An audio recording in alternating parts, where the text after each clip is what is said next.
Call this meeting to order.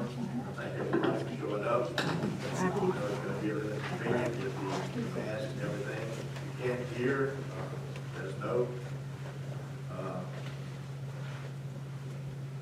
If anybody would like to address the jury, it's not on the agenda. Please come forward, sign a card, and we'll get you on with that. I'd like to ask Mr. Bush to lead us in a pledge, and Ms. Scott lead us in a prayer. Allegiance to the flag of the United States of America and to the republic for which it stands, one nation under God, indivisible, with liberty and justice for all. Recite the Lord's Prayer. Our Father, who art in heaven, hallowed be thy name. Thy kingdom come, thy will be done on earth as it is in heaven. Give us this day our daily bread, and forgive us our trespasses, as we forgive those who trespass against us. And lead us not into temptation, but deliver us from evil. Amen. All right, first item up will be the voting beat. Okay. Good morning, guys. The update on COVID-19, it still exists. Any questions? The last count of positive cases are still 7 for this parish. The last date of the positive case was April 19th. So we're about 2 days out from a month, 4 weeks. We've had 110 tests that were conducted. Those were negative. There was free testing offered in Calcasieu Parish for the Region 5 area. And they lessened the requirements for the test. Basically, you just need to be alive and have a valid ID. There's no fever, no cough, no nothing. And at the self-testing, you drive up, they give you a swab kit, you swab it yourself, put it in a bag, and they ship it to Austin for testing. It takes like 5 days to get the results. We've had maybe 15 Cameron Parish residents that attended these things. So the testing has gone down. Even with South Cameron Hospital, not everybody's going to get any testing. They even lessen their restriction a little bit to try to get it. Because they're pushing this community testing for people for asymptomatic or pre-symptomatic. And it's really for the medical field to help get a hold on it, because they claim it at 25 to 40% of people are asymptomatic. And the thing about these tests, though, you need to test every day. You can test negative today, but you can be positive. Now, we did have some questions from some of the other entities. They wanted a test before coming to work, and Katie sent an email for our protocol to come back to work. That's not our policy. You don't have to be tested to come back to work. We're still doing a temperature check, the screening questions, and made it known to anybody if you feel sick. You don't have to have a cough or a fever. More things are being discovered about this virus that you can just be feeling underneath the weather and have it. So that's why they lessen the restrictions, because the more it goes, the more they're learning about this virus. So we encourage anybody, if you don't feel good, don't come to work. You know, it's all about protecting yourself. Be self-aware. If you got high risk, don't go out in public. You know, we still encourage hand washing, distancing, wearing masks if you go out in public. But if you're sick or if you're high risk, still stay indoors at this time. Which Cameron Parish has done a great job on we flattened that curve. I mean, we had no spikes. You're talking about 4 weeks of no increase, except for the testing was all negative. And a lot of these tests, people just want to go. Now you can do testing for antibodies now. South Cameron has the test kits to do the antibodies. Some people want to know if they have it. If you get tested and you show antibodies, they're still reported to the state, not as a positive case, but that you had the virus. You might be able to donate plasma to help somebody else cure faster with the virus. But down the road, the state will probably call you to track and do tracing if you had antibodies in your system. And they're still working on the vaccine. That's about all we got on the COVID-19. Are there any questions, anything else that y'all getting hit with? No? Back up, ready to go. Yes, we are. And now we don't want to go back, but you know, a lot of people, it's not like it's just free and clear. We still want to, you still do the hand washing and time being, because we've been that we're so flat, we only like, there's 4 parishes in the whole state about as low as we are. And the big thing is that we have 0 deaths, okay? And it's still good that we have a lot of our parish residents that go to Calcasieu, which is the infected area, and but everybody's doing the best they can, and everybody's kind of conscious of protecting themselves, so I think it's a good thing. For me, as far as getting tested, I think if you work in the medical field, or if you have to be with the elderly, or if you show any symptoms, you should get a test. I'm not crazy about this community testing out there. Dan, the only question I got, I saw in the news, where we already have a low off, like, Bermuda there in the area, like hurricane season kick off early. Yeah, that's probably gonna be named off, it's already in the best 98. The Bahamas is gonna go across Florida and then go to the Atlantic, it's gonna go to the East Coast. And they anticipate it becoming a hurricane. But it's 2 weeks early. Now, this is 6 years in a row that we had a storm that's named before June 1st. So, and that was my next step. We preparing for hurricane season. We got a lot going on. The only thing I gotta say with this COVID-19 that we encouraged by the governor's office, I ordered more masks, shields, hand sanitizer, and the N95 mask, which is for first responders, and then I got some surgical masks coming in. They want to stockpile for fall. They anticipate it coming back again, so we might be talking about COVID-19 again on the second round. So those supplies are supposed to be coming in today, so I'll have a stockpile for the fall. Now, they distribute 1,500 reusable masks. Being that the schools were distributing lunches once a week, I used that help. It was by the Lions Club and the Sheriff's Office and the police jury staff that was out there passing out. I figured it's a good target to hit the families to get these masks. And these masks won't keep you from getting this, you to protect yourself from others, So I figure a lot of these kids with grandparents with daycare going on. So I distributed 1,500 like that. Then we advertised to, now that the business open up, if your employee's got to interact with the public, you're required to wear a mask. It's recommended, but some of the businesses are required. The government's put that on there because if they got a license, got to worry about their license being pulled. So I had masks available, and we distributed to a lot of local businesses. The schools got them, your hair shops got them, So we encourage people to call. If I got them on stock, I will pass them out. Have you worked with the state on evacuation? Well, that, calls? I'll get ready to tell you, because May 21st, we're having our hurricane preparedness workshop through the state. That's the biggest hot item for this conference, is about evacuation and sheltering because of COVID-19. So we either have to have more partners in the state with hotels and smaller shelter places to be able to accommodate people that need to evacuate. That's a real big issue, and that meeting's coming up on the 21st.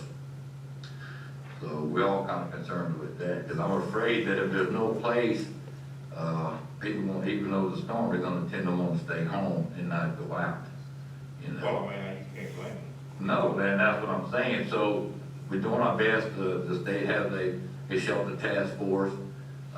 Some of these hotels don't want to participate, and some of them do. So they're in a negotiation to find a place like that, because with the restrictions, it takes more room, less people in one facility. So that's going to be the topic. But I'll have an update for y'all when we have a meeting in June. So Has the government even, the federal government even, FEMA or anybody's working on that? well, the state is, that's where they get the money from to do these shelters in place. So, and that's what we'll be discussing on the 21st. They're also working on the government has spent money for software to help emergency managers and decision makers. We've been doing this for almost 2 years now, providing data to help us with a timeline, because it incorporated with all the construction work they got in the parish, how long it's gonna take to evacuate all these people, how many vehicles. We had to tweak it up, because it was counting 2 people per vehicle, In reality, everybody here almost has 2 vehicles, but they got a bunch of toys. You know, they go all the boats out, 4-wheelers, so forth. So that extends our evacuation time, which it corresponds with Calcasieu. We always get first, because we're on the coast. But with the construction, we got all the construction sites marked out on the map, how it's gonna slow down traffic flow, and so forth. And still the big issue too, worried about all these RVs, the travel trailers in our parish, to get out of here on time. Do you have an idea how many people we have in the lower part of the parish that normally evacuate now? I know the number was way down, now people are moving back. Do you have an idea how many people have to evacuate out of the lower part of the parish? Well, if it counts the workforce, we counted like 14,000 people that need to evacuate. That's kind of construction workers and No, residents. I'm not talking about residents. Well, you gotta give me a definition of residents, because people that live here, work here are residents now. Yeah. Okay, so I gotta count them. They are residents of this parish. So, I'm telling you, I gotta plan for the work, I can't plan for the minimum. But most of what you're looking at is the homegrown camping people. It depends on the size of the event, you know, Let's remember not to bunch up our residents with our working residents. well, sir, that's what I'm working on. All about the timeline. I gotta encamp with your residents and your construction workers, and everybody gotta evacuate. I know you're working on it, that's what I'm asking. Okay. And also with this software, there's 14 locations across the parish that we take photographs. It'll give a visual for the public, like for example, school board office. That picture's gonna be on this program. If we have like a 10-foot surge, it'll show you a flood mark on this building where the water will be on this building, whatever footage of the surge we're gonna get. So that's gonna help people relate to, if they live right here in Camas, and man, the water's that deep right here, you know, it's gonna help them evacuate. So we got, places all across the parish to help them out, to make a decision to evacuate. Yeah, and do y'all have wind gauge, information also? The courthouse had it, Jenny, Yeah. and I don't know if this board knows or not. Mm-hmm. So I don't know now, the weather station has something off on the bottom jetties, the weather station for the Yeah. gauge of water and the wind too. Because I'm just recalling, I need to be able to prove there's also high winds. And we have to make these insurance claims. We should have our own. And if you feel we're prepared, anything you need, your office needs, from us or from the state? No, the only thing we lacking is about where to tell our people out that need shelter, and that's one of the things lacking of the plan, to get our people to the safe location. Now, most people have, friends, and like I said, depends on the study event, a lot of times, most of the time lately, it's only been the southern part of the parish that has to evacuate, but you gotta incorporate, you have to do the whole parish, you know? So a lot of local people just go to the northern side of the parish, some just go to Lake Charles. So, like I said, we always plan for the worst, so we'll start off at the bottom and you work, you know, you adjust as they come. Go ahead, Bush. Seems like you almost have to get with Key Wed.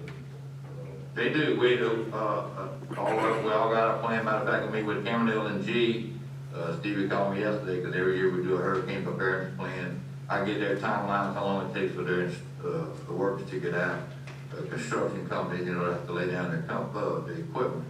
And here's the thing, like I said, depends when and where the storm is. If anything comes from Bay Camp Beachy, that shortens our timeline. You usually got 5 days to respond. Now, the ones in the Atlantic, you talk about for 3 weeks before they even come to the front coast. The thing is, to be all these cameras, have to hook up and all that. That's it. It's about regular man, about 700 and lower camera.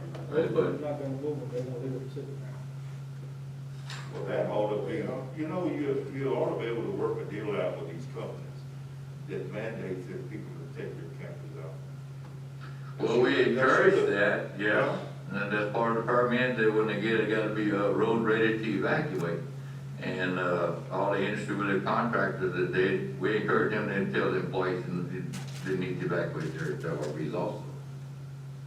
You know, You could add that to your statute, your floodplain management statute, because they do have that in other parishes. No, we talked about it, but we didn't have it. I'm sure.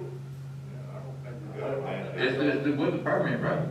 Yeah, the only thing, the RVs have to remain road ready, quick disconnects, but we do not have anything in there stating that it's mandatory for them to evacuate them. That ought to, we talked about that once before, Mhm. and I think we ought to really think about putting that kind of language in our permit, because a lot of people, what I worry about is all these trailer parks, but when you got a home that's just north of that, Runs into. and you get all these campers floating, and it tears up somebody's stuff just north of that, you know, didn't there was a big deal with females about stuff like that? Oh, yeah, that's why they're only supposed to be here for 6 months, you know, and they're supposed to have to move them.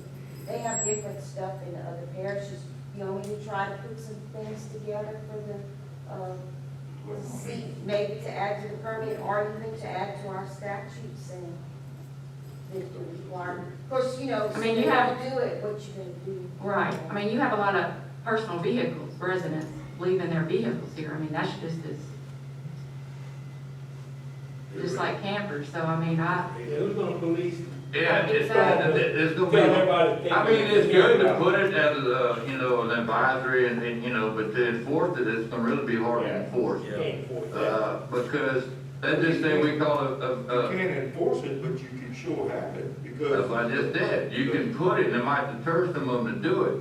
But in reality, to come and enforce that's gonna be really hard to enforce, because you got some people, you can't make them evacuate.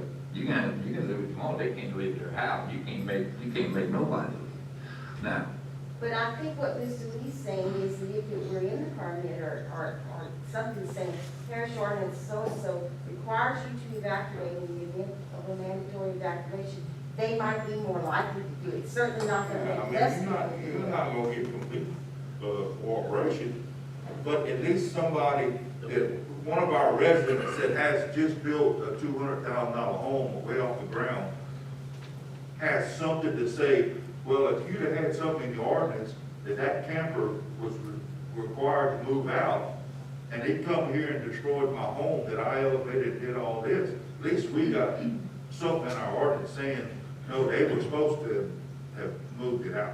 It's not gonna benefit you right now, because of the past. I mean, they've been here. But you gotta go to each and every one of them, bring it to them. We can advertise it in the paper, and then when we do the evacuation, then we. and we encourage, every year, time we call one, that's the first thing is to the RV trailers to evacuate. Now, there was a good response, the last time we called, it was probably about almost 60% of the travel trailers that left, not all of them left, but it was a good flow. But worried about me, a lot of these, they road ready, they're not, and then they get on the road and they break down, you have no shoulders, and you know it's gonna clog up traffic. I already told him before, you better get a dog on the side of the road, you can just shove them in the ditch, because it'll start blocking up the traffic, we're gonna have a problem, you know? Yeah, we did discuss that, because I've passed before, you see they're not road ready, they don't even have a vehicle to pull those travel trailers. Why don't we review our ordinance and we can discuss this at our next meeting? And maybe in the meantime, we can plans, maybe suggestions. I mean, Jenny, you can work on something in the meantime, just to have us to show us. I'll send y'all out by email. But with all that said, is the insurance company gonna see it any different? And what are the consequences for the ones that don't bring it out? Well, it's not I mean, so you gonna put much- something in the ordinance that's stating you gotta get it out, what are you gonna do to them if they don't take it out? And what is the insurance company gonna say about the house that destroyed? My whole thing is, we don't wanna, I don't wanna be able to police bureau lax in our wording in our ordinance to some resident that said, if you'd have had it wrote in your ordinance, maybe they'd have pulled it out and it wouldn't have destroyed my home. That's the point I'm getting at. Yeah, and another thing too, let's do a county evacuation, and they leave and we don't get no damage. So the ones that did pull out, the ones that stayed behind, what are you gonna do then, the ones that didn't follow the order? Well, you can't do nothing with it. That's what I'm just saying, you gotta have a fight, you just,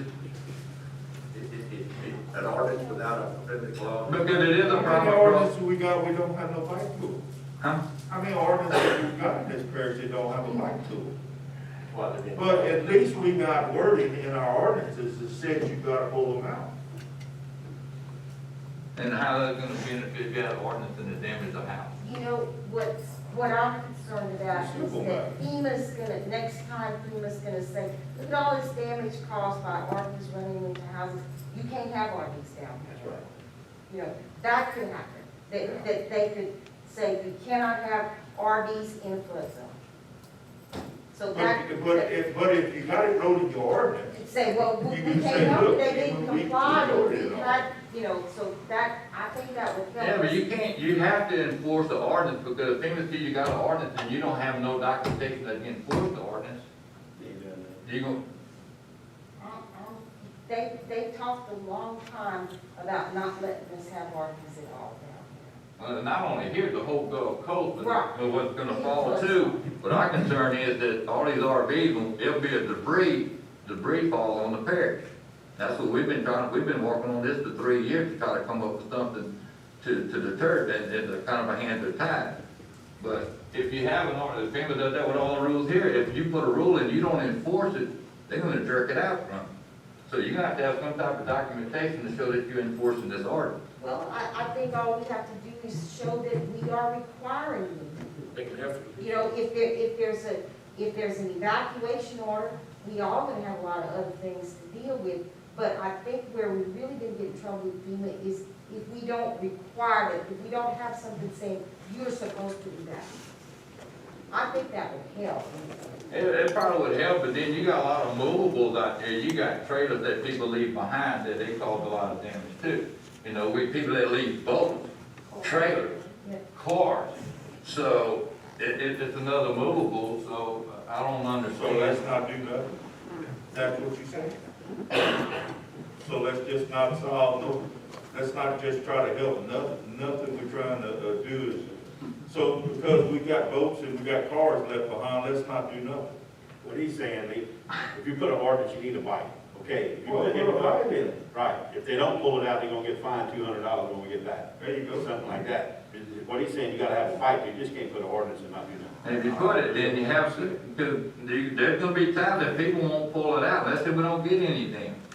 So they're gonna say, well, y'all didn't do nothing last time, I didn't pull my trailer out. Well, they probably got insurance if they will, that it's going to get. Yeah, it's, But all I'm saying is that if we don't have nothing, then you can have a resident come and tell you, because y'all didn't act, my house got destroyed. If y'all would have acted, maybe that person would have pulled that camera. Well, that's act of God, and they can't really come back on that like that, because then you got tanks, you got all kinds of shit floating around here, you know? I mean, that's- so let's not do nothing, now, that's what I'm saying. Okay. Maybe we could put something in the paper to recommend in the pilot, and recommend people of storm seasons.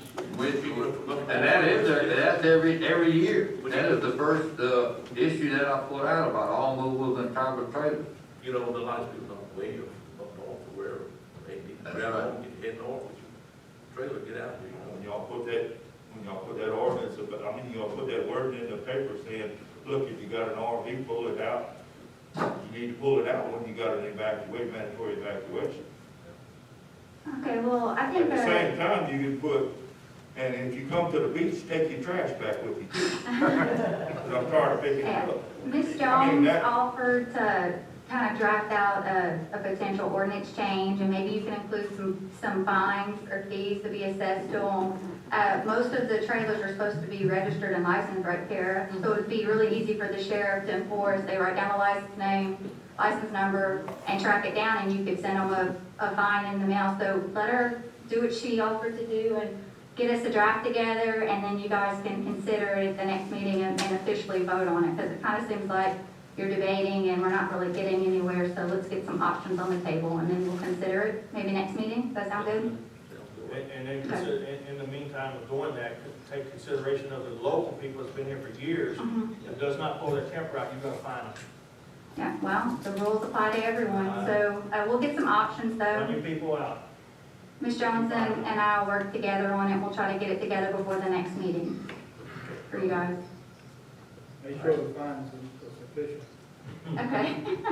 Then, on evacuations, on the island, you got your Black Bayou pontoon bridge and your Grand Lake Bridge. They've got Black Bayou as the evacuation route. I'd like to know why they couldn't do that with the Grand Lake Bridge, because the road at the Black Bayou Bridge floods, it goes underwater. Easter Sunday weekend, it goes underwater. And you can't get out over there. That's why we need to find out why we can't evacuate on the Grand Lake pontoon bridge. The designated evacuation route, that road floods.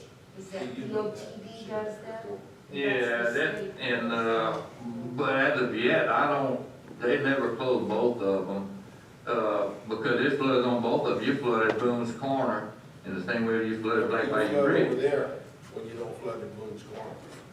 But, That road goes underwater quite frequently. it's an alternate route. But, because it incorporates a lot of Calcasieu, that's why they, Black Bayou then Calcasieu Parish. Okay, so that's for their resident, that might be why it's a route.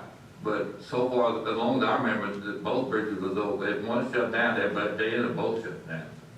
You know, at one point, if the weather gets to a certain point, DOT would shut both of them down. Well, I was just thinking about, I think they might have shut the Grand Lake Bridge down earlier. They shut it down, leave it open to marine traffic, or they Yeah. shut it down, leave it open to, No, it's for marine traffic, yeah. It gets, they got their protocol when the winds get 35 miles an hour, or if the water rises too much where it's gonna cause damage to the bridge, not to the vehicle, but to the bridge itself, and they will shut it down. But we usually have plenty of notice for people to evacuate, and the ones that wanna wait till the last minute. That's why we always stress, don't wait till the last minute, because the weather gets worse and the water rises, you stuck on the island, because they'll close both of them. That's what I'm talking about, that road floods before they, then here comes the cameras. yeah, yeah, right. You check into that vacuum route, and we'll move on. Danny, you got anything else? The only thing, we getting ready to it's time to update our hazard mitigation plan, which is required every 5 years by FEMA. The plan must be updated. Without the updated hazard mitigation plan, you do not get any federal funding, no project money, and so forth. But the state is paying for it. They hired LSU, and LSU got SDMI to come in. It takes several months. We're supposed to kick off our first meeting this month, but being that the restrictions still in place, we might have to delay a little bit, but it's due by August. And so this team comes in, and we have a meeting with the steering committee, elected officials, and the stages of things we have to do. But it's all possible mitigations that we could attack any man-made or natural disaster in our parish. So it's about that big. And, so we, Any support from the jury on that? no, we good. Okay. And, That it? And I'm asking y'all to give me, we're trying to, our contract that I have in place for the debris and monitor, contract is coming up in the midsummer.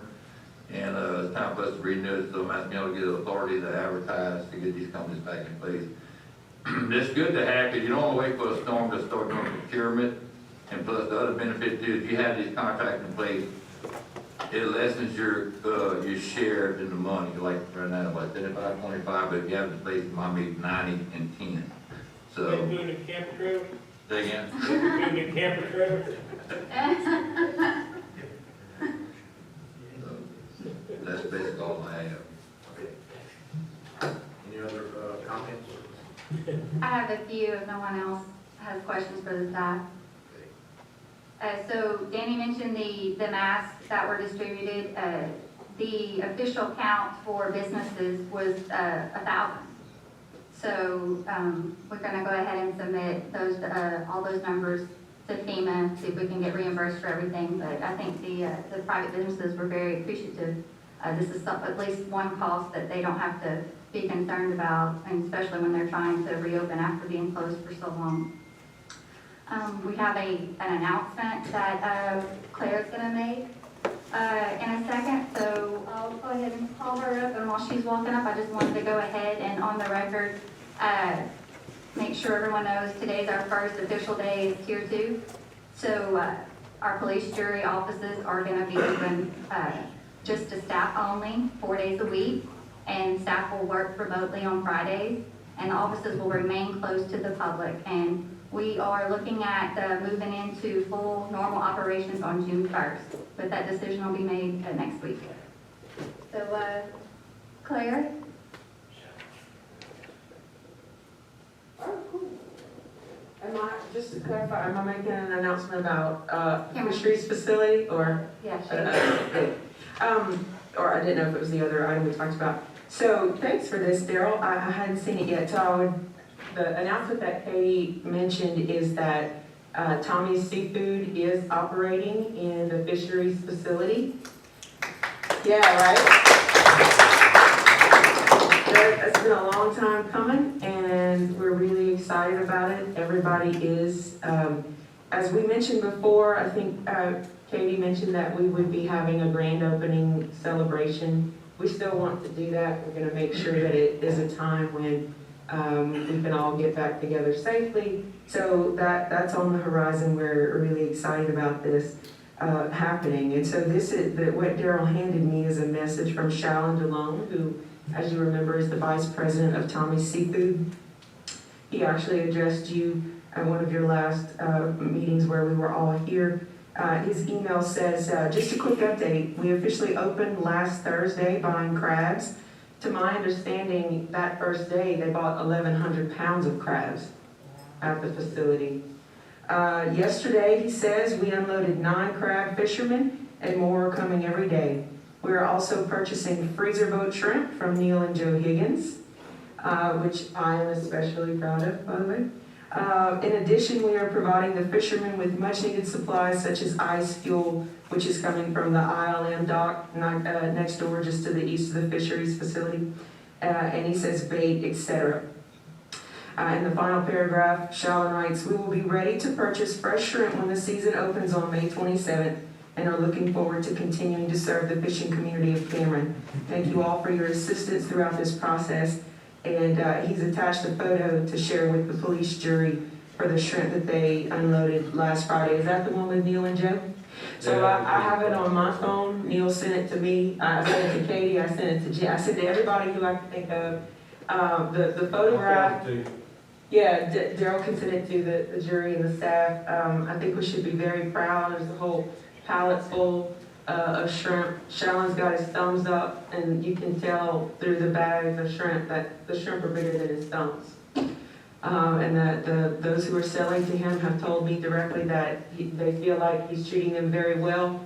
So I don't know any bad news about the whole situation thus far. So unless y'all have any questions, your staff should be commended. This has been, y'all know, a long time, and for it to be going this well, we're really excited about it. That grand opening celebration will also invite our governor, our lieutenant governor, who had a hand in connecting all of us with Tommy's Seafood, and other dignitaries such as yourselves and the Port Commission. And Katie, I would like to, while I'm up here, if it's all right with you and at the pleasure of the jury, I would like to make sure that everyone keeps Mr. Cliff Cabell in their thoughts and in their prayers. We lost Mr. Cliff earlier this week. And to my research, as far as I realized a few years ago, Mr. Cliff has been serving on one board or another in our parish since about July of 1977, contiguously. Either a drainage board, a rec board, hospital, ambulance, the port board for many, many years now, and the void that he leaves for us at the port board is significant, and we're going to miss him very much. So please keep his children and his family in your prayers. I would appreciate that. Claire, on the grand opening, is Tommy's going to have boiled shrimp and boiled crabs? Well, Anything fine? he and I have talked about that. We have also talked about having our local grocers help to cater, as well as Rouse's, because I may have mentioned to you that Rouse's Grocery, previous to Tommy's Seafood operating here in Cameron, Rouse's bought 100% of Tommy's seafood products, their shrimp, and at the time they were purchasing those in Port Arthur. So this is something to really celebrate. Rouse's is very proud of their ownership being in Louisiana, so Rouse's will be included in that, all in an aim for me to entice Rouse's to partner with one of our local grocers and build a grocery store in Cameron. Yeah. So that's my ulterior We're motive. building a new one on Nelson Road. They are, but that's not in Cameron Parish. On Challenge's behalf, he couldn't make it today, he's gonna come to the next meeting.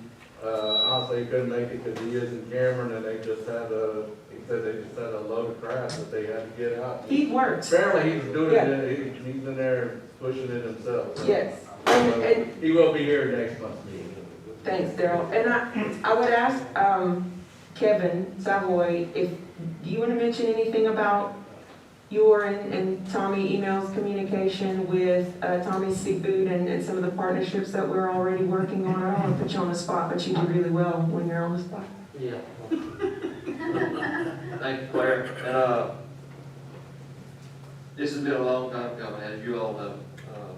The Tommy's Seafood is a well-respected, very old company here in Louisiana. They're out of New Orleans area. I was up in northern Mississippi a couple of months ago, went to a grocery store, and there's Bayou Blue shrimp. And I always pick up and look at the country of origin label, distributed by Tommy's Seafood. So they're nationwide,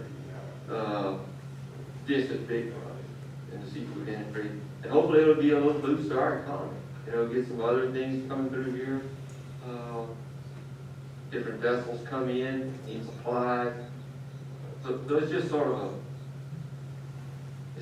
to build on our economy. It's already started growing. Yeah, we've had dock days at that facility before, and the parish has cooperated with us, and they've gone fairly well, but with an operator there, we can really make this something special. And he's a great guy to work with. I don't know if you've met him, but he's very intelligent, very knowledgeable about the industry and business in general. So if anybody can make this work, I think we found a good guy, and he can make this happen between he and his dad that's been in business even longer than him.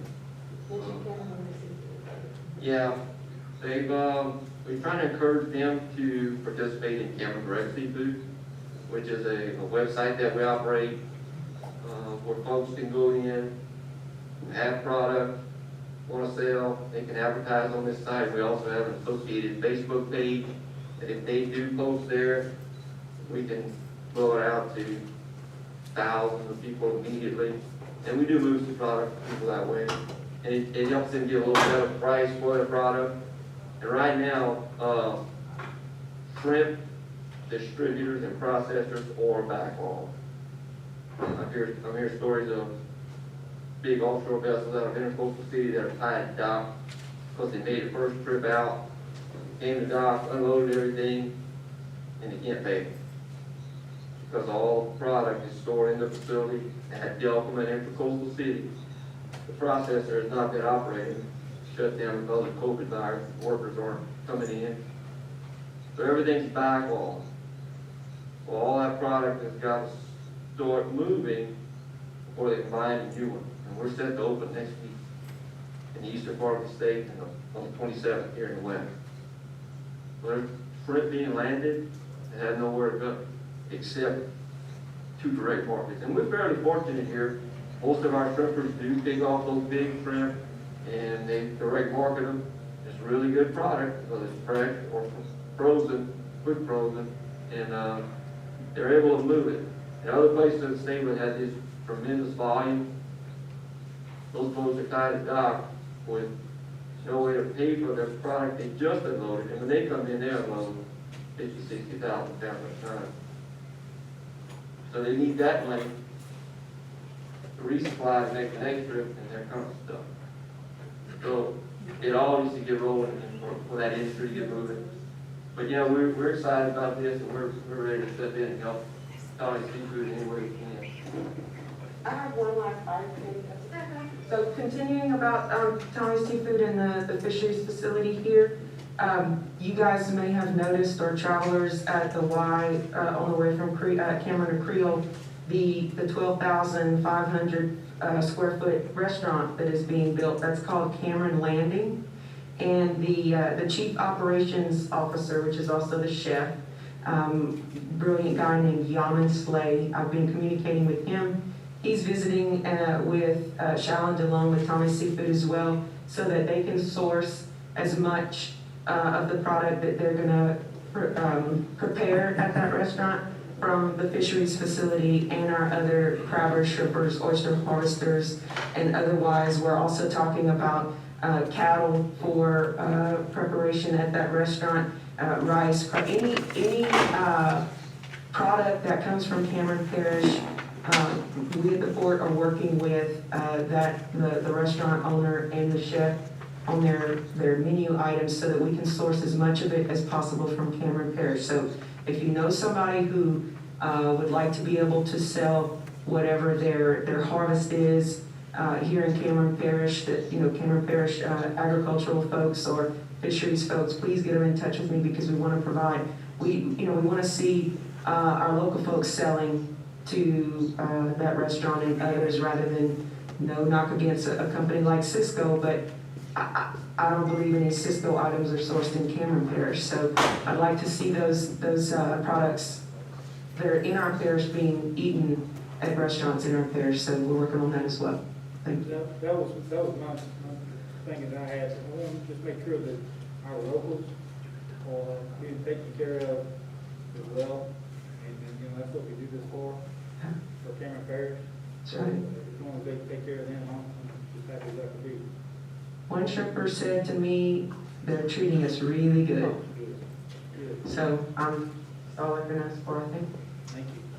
Claire, on behalf of myself and the rest of the jury, I'm sure, want to thank you guys for working on this. This has been years in the making.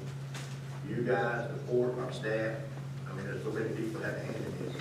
How many years have we been working on it? Well, Ron Bouillot hired me as Director of Economic Development for the Cameron Parish Police Jury, and my first day was July 7th of 2014.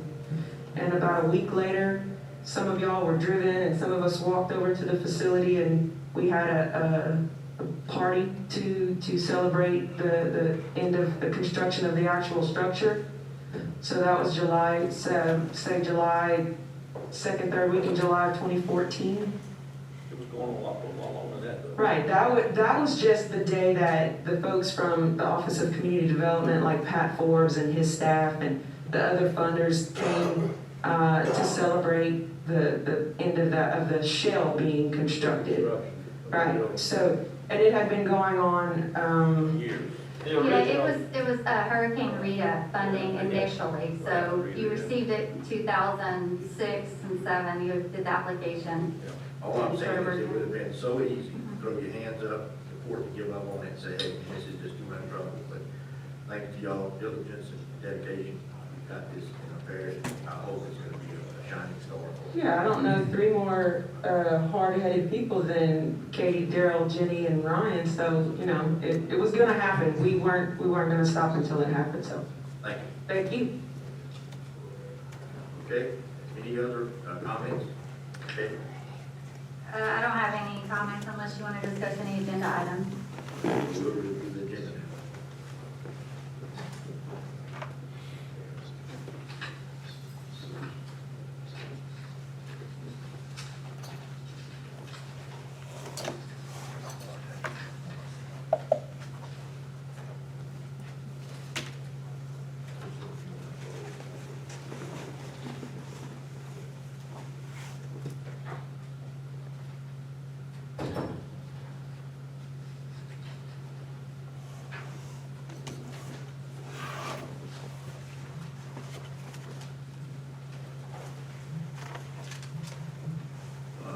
Okay, what's going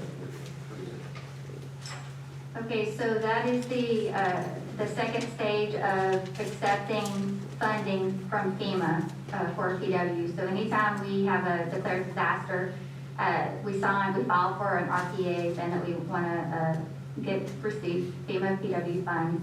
This is the second phase. You sign the funding agreement. It's something that's very generic. It hasn't changed since the initial one you signed in 2005, which just states that, you have to keep track of all your accounting finances.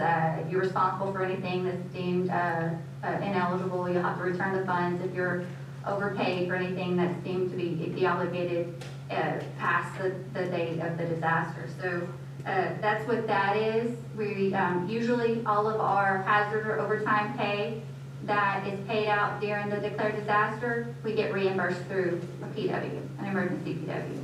So it's going to be our only one. We also have authority for a resolution granting myself to sign any and all documents relative to the CARES Act. Right now, we don't know what that application process looks like. We don't know how often we're going to have to sign it. We don't know how many different entities we're going to have to apply through. So we're going to go ahead and take care of that authority now. So anything that's done it would then to protect or prevent the spread of COVID that we spend out of our general fund that was not initially in our operating budget is something that would maybe potentially qualify for us to receive reimbursement for. And the first project that we're actually initiated this week was the tax assessor's office, the register of voters office, the court office, and is there another one that I'm forgetting? There's 4, oh, and the clerk of court. They don't have any of the glass shields to protect the receptionist from the public. So we just got a quote from the contractor that finished the courthouse renovations project, and they're going to come in and for $15,000 they're going to go and do renovations to build in permanent glass barriers. That way we're not using any just temporary sneeze shields and having to replace it. So, and that's something that would be potentially eligible to be reimbursed. So that's one of our first projects. And this is all financial, there's no strings attached to this in any way, shape, or form where we would have to have, I don't know what they call it, when they want to find out who you've been in contact with or anything like that. There's nothing in this that's telling the parish that we're going to be able to do X, Y, and Z. No, no. The item 14, which is the disaster funding agreement, is only for expenses that the jury paid out, just specifically for COVID, and we want to be reimbursed for. There is a cost share associated with that, but that's something that we do for every disaster. We always qualify for an emergency PW. So, and I usually handle that on behalf of the jury and on behalf of the other entities. Now, we do also have another agenda item since it's time for Danny to procure the debris management and stuff. We also are going to solicit for request proposals for a company to come in and do project management in the event of a disaster. A few of you probably remember Royal. That's what they did for the parish. The difference is Royal didn't come in until after Hurricane Rita. And so we want to get someone on a contract prior to a disaster, because between Rita and Ike, we had 800 PWs, and that might be a little too much for me to handle personally. I mean, I can do 1 or 2, but if we have something that's a major disaster, we're going to need some help. We just don't have the staff, the manpower to handle that. So we want to go ahead and get someone on contract, but it won't cost us anything at all.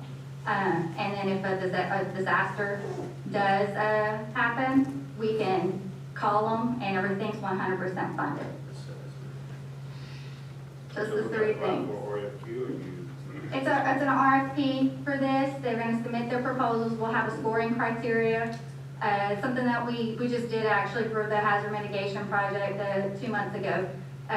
You deem what's you give certain points for if you're local, you get more points than if you're not a local vendor, your experience, your knowledge. And so we'll score it in-house and present it to the jury for acceptance. I have a question, Katie. I haven't heard anything about the hiring of our road crew, Ham. What Yes. do you stand on that? Well, we have advertised, we've accepted applications. Some of the interviews were done, some of the The people were picked and they're going through their physicals. But once the onset of this COVID happened, and everyone was sent home potentially for an extended period, we implemented just a little temporary hiring freeze until we get our operations back to normal. June 1st, if the governor lives and allows us to go into phase 2 of reopen in Louisiana, and we come back to work 5 days a week, then we'll go ahead and get those people brought on. So we're looking at another month, getting people hired? Yeah, well, June 1st is when we're gonna come back initially, would you say? Sorry? Mr. Curtis?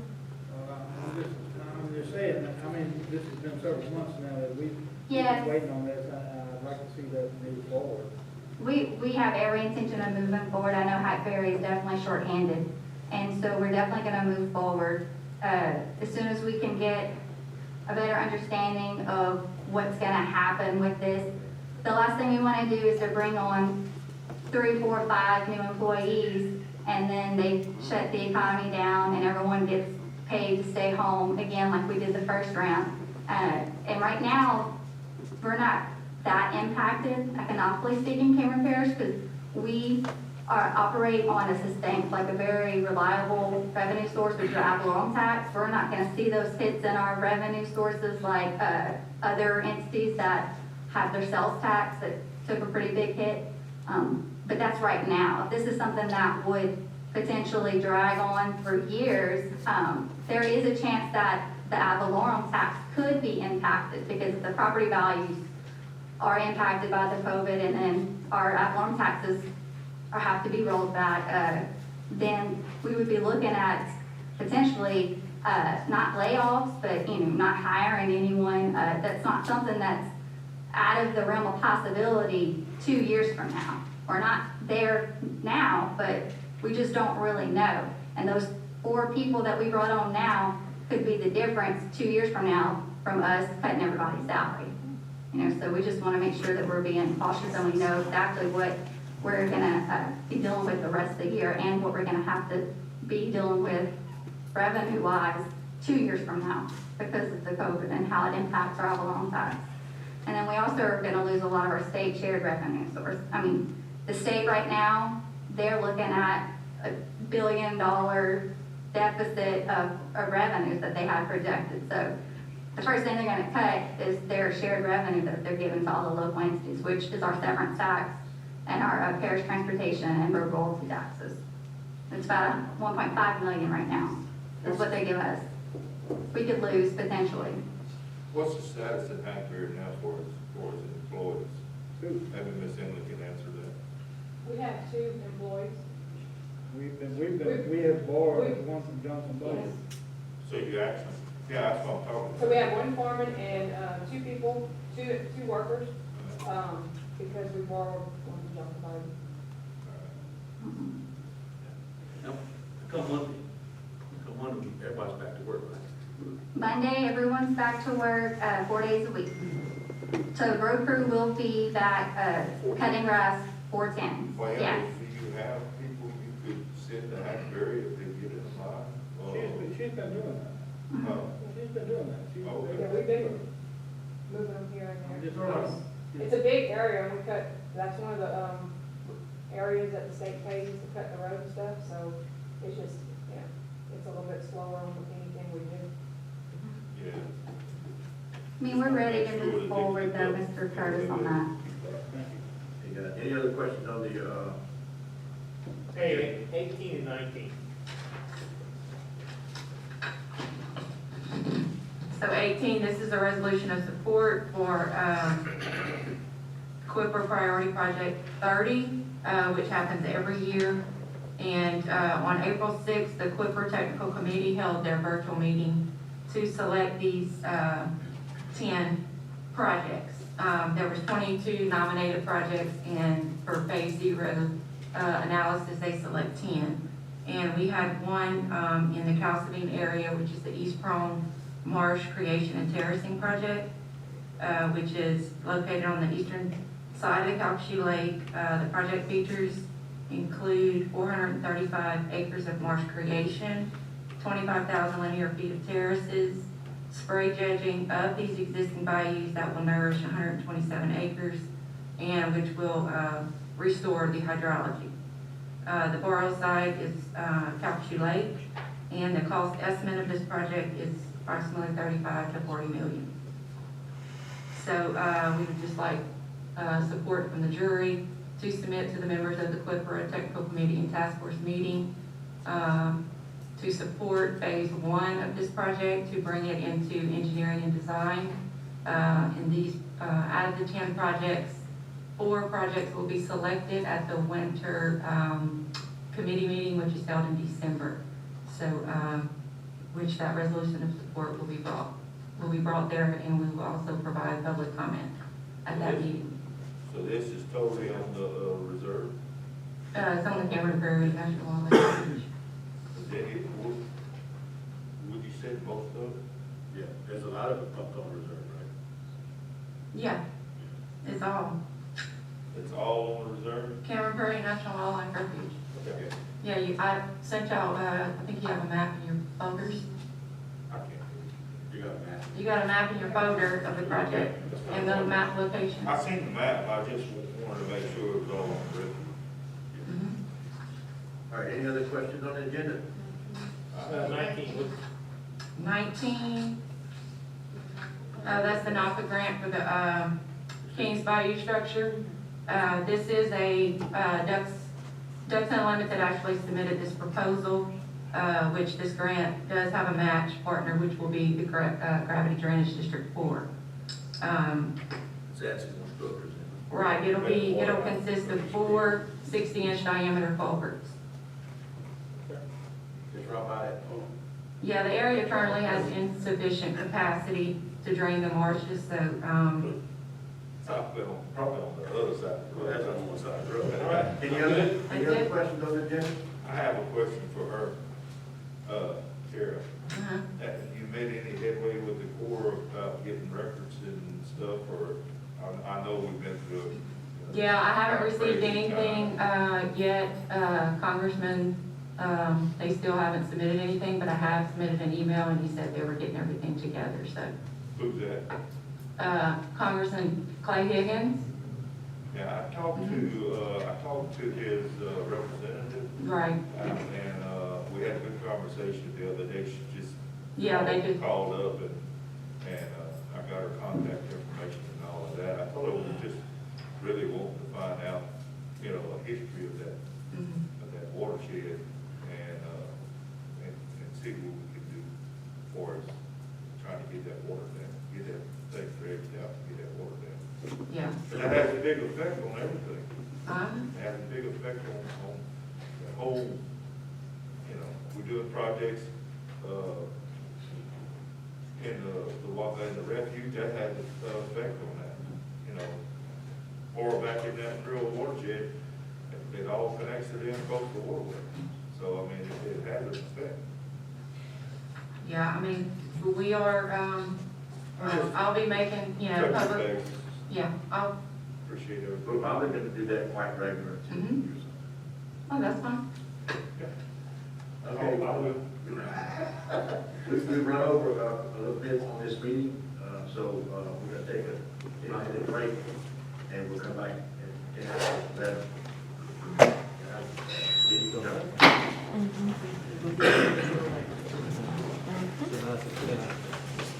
Do you have an agenda? I don't, I have one on my phone, there might be one up there. There was. No, that's good. This is just for the agenda. Yeah, Mary's laughing.